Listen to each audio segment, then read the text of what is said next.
আসসালামু আলাইকুম প্রিয় দর্শক, আপনারা সবাই কেমন আছেন? আলহামদুলিল্লাহ, আমি আপনাদের দোয়ায় খুবই ভালো আছি। আজ নিয়ে আসলাম খুবই মজাদার একটি রেসিপি, আর সেটি হচ্ছে বিফ কোফতা। এটা আমরা অনেকেই পারি, হয়তো আবার অনেকেই ঠিকভাবে পারি না। এই কোফতাটা ভেঙে যায়, কিন্তু আজকে থাকছে টিপস অ্যান্ড ট্রিক্স কীভাবে ভাঙবে না, একদম এরকম গোটা গোটা থাকবে আর খেতে হবে দারুণ মজা। আসছে কোরবানির ঈদ, এরকম একটি রেসিপি অবশ্যই বাসায় ট্রাই করতে পারি, সবাই কিন্তু চমকে যাবে।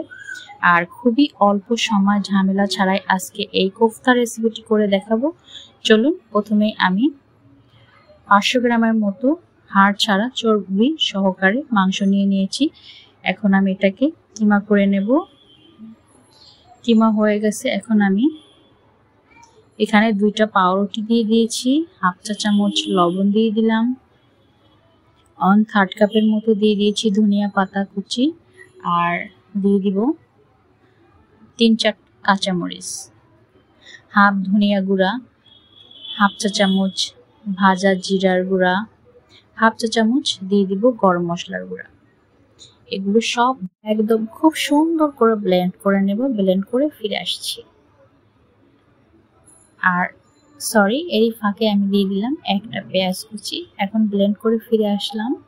দেখুন, এটা কিন্তু খুব সুন্দর করে ব্লেন্ড করেছি, কোথাও কোনো মাংসের কোনো চাকা নেই, একদম খুব সুন্দর করে ব্লেন্ড হয়ে গেছে। আমি এখন এটাকে কোফতার শেপ দিয়ে দিব। আপনারা চাইলে ছোট বড় করে নিতে পারেন, কিন্তু আমার কাছে মনে হয় এটাই একদম পারফেক্ট সাইজ। এইভাবে করে আমি সবগুলো কোফতা কিন্তু করে নেব। আপনাদের বানাতে অসুবিধা হলে হাতে একটু তেল বা ঘি লাগিয়ে নিতে পারেন। সবগুলো কোফতা কিন্তু হয়ে গেছে, আর আমাদের সাথে লাগবে কিছু আলু। এখন আমি মূল রান্নায় চলে যাচ্ছি। একটি পাতিল বসিয়ে দিলাম আর দিয়ে দিব 1/3 কাপের মতো রান্নার রেগুলার তেল। আর এখন দিয়ে দিব 6টার মতো এলাচ, 5টার মতো লবঙ্গ, 5 টুকরো দারচিনি দিয়ে 2-1 মিনিট খুব সুন্দর করে ভেজে নেব, যতক্ষণ না পর্যন্ত খুব সুন্দর একটি অ্যারোমা বের হয়। আর এখন দিয়ে দিব 2 কাপ পেঁয়াজ কুচি। আর পেঁয়াজটা একটু হালকা ব্রাউন হয়ে আসলে দিয়ে দিব 3 চামচের মতো আদা রসুন বাটা। আদা রসুন বাটা আমি দেড় চা চামচ করে 3 চামচ নিয়ে নিয়েছি। আর এর ফাঁকে দিয়ে দিলাম 1 চা চামচের মতো লবণ। মশলাটা যাতে পুড়ে না যায় সেজন্য আমি হাফ কাপের মতো পানি দিয়ে দিয়েছি। এখন 2-1 মিনিট কষিয়ে আমি এখন গুঁড়া মশলা অ্যাড করব। দিয়ে দিলাম 1 চা চামচের মতো হলুদের গুঁড়া, 1 চা চামচের মতো লাল মরিচের গুঁড়া, হাফ ধনিয়া গুঁড়া, হাফ চা চামচ জিরার গুঁড়া, হাফ চা চামচ গরম মশলার গুঁড়া। মশলাটাকে খুব সুন্দর করে 2-1 মিনিট কষিয়ে এখন আমি একটা টমেটো পেস্ট করে নিয়েছি, টমেটোটা দিয়ে দিয়েছি। এখন আমি 4-5 মিনিট মিডিয়াম টু লো আছে ভালো করে কষিয়ে নেব। যতক্ষণ কষাবেন মাংসের টেস্টটা কিন্তু ততই বেড়ে যাবে। 5-7 মিনিট কষানোর পরে এখন আমি এক এক করে কোফতাগুলো সব দিয়ে দেব।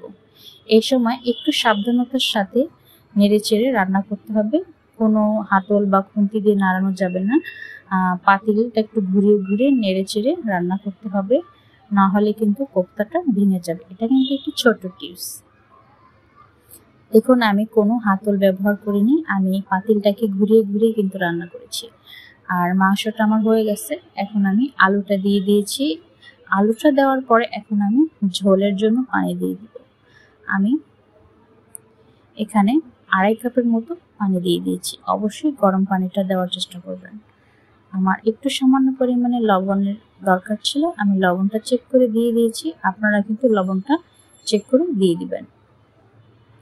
দেখুন, মাংসটা কিন্তু খুব সুন্দরভাবে হয়ে গেছে। মাংসটা প্রপারলি ভাবে সিদ্ধ হয়ে গেছে, আলুটাও কিন্তু খুব সুন্দরভাবে সিদ্ধ হয়ে গেছে। দেখুন, কোফতাগুলো একটুও খুলে আসেনি, যেমন কোফতা দিয়েছি ঠিক তেমনিই রয়ে গেছে, একদম সুন্দরভাবে বলের মতো করে। দেখতেও কিন্তু মাশাআল্লাহ হয়েছে। এখন আমি হাফ চা চামচ আসল টেস্ট পাওয়ার জন্য দিয়ে দিলাম চিনি, আর 1 চা চামচ ভাজার জিরার গুঁড়ো অবশ্যই দিয়ে দিবেন। এখন আমি আপনাদেরকে সার্ভ করে দেখাবো। মাশাআল্লাহ দেখতে অনেক সুন্দর হয়েছে, খেতেও অসাধারণ হয়েছে। এরকম একটি রেসিপি অবশ্যই কিন্তু এই ঈদে ট্রাই করবেন, সবাই কিন্তু চমকে যাবে এরকম একটি রেসিপি দেখে। আশা করি আমার আজকের ভিডিওটি আপনাদের খুবই ভালো লেগেছে। যদি ভালো লেগে থাকে লাইক কমেন্ট শেয়ার করতে একদমই ভুলবেন না। নতুন নতুন ভিডিও পাওয়ার জন্য অবশ্যই কিন্তু চ্যানেলটি সাবস্ক্রাইব করে রাখবেন। আজ এই পর্যন্তই, অন্য কোনো ভিডিওতে আপনাদের সাথে কথা হবে। সেই পর্যন্ত সবাই ভালো থাকবেন, সুস্থ থাকবেন। সবাইকে ঈদের শুভেচ্ছা জানাচ্ছি। আল্লাহ হাফেজ।